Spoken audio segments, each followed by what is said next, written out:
You ever look at a property and think, this thing should make money, but somehow it doesn't? Yeah, 99% of the time. The culprit is FAR, floor area ratio. And today I get reminded of that the hard way.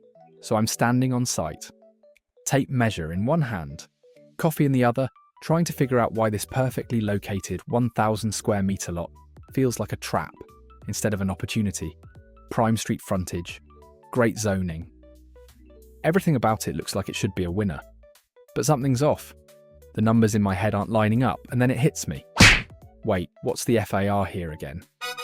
Because if I can't answer that one question, the project might already be dead before it even starts. So I'm pulling up the city planning documents, scrolling like crazy, zooming in, zooming out, hunting through PDFs like my life depends on it. And suddenly, there it is. The FAR 2.0. And instantly, the entire project snaps into place, like someone just turned the lights on. Now here's the lesson, because FAR is not just some bureaucratic number buried in a regulation. It's literally the rule that decides the maximum floor area you're allowed to build. If your lot is 1,000 square meters and the FR is 2.0, boom, you can build 2,000 square meters of total floors.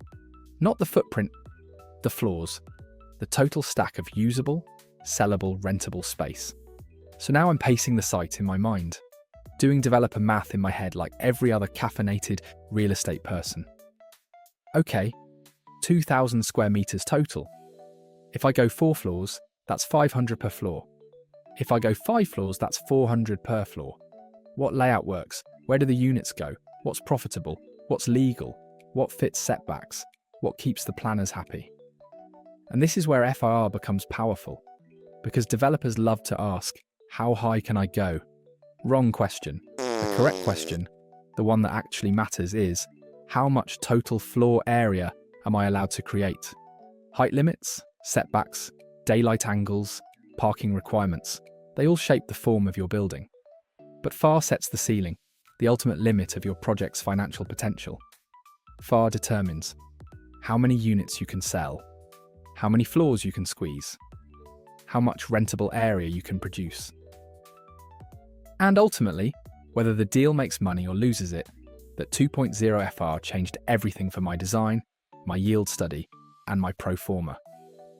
Suddenly the site wasn't a headache anymore. It was predictable, solvable, and honestly finally profitable. So I'm standing there looking at this empty lot, and it finally clicks. The land itself isn't the value. The floor to area ratio, or FAR, is the value. Because FAR determines what the land can become, not what it looks like right now. And once you truly understand floor to area ratio, or FAR, you stop guessing, stop overpaying, stop forcing unrealistic designs, and you finally start developing with confidence and clarity. If you want more breakdowns like this, real, practical, developer-level lessons explained simply, stick around. I'll keep turning complex city planning rules into tools you can actually use.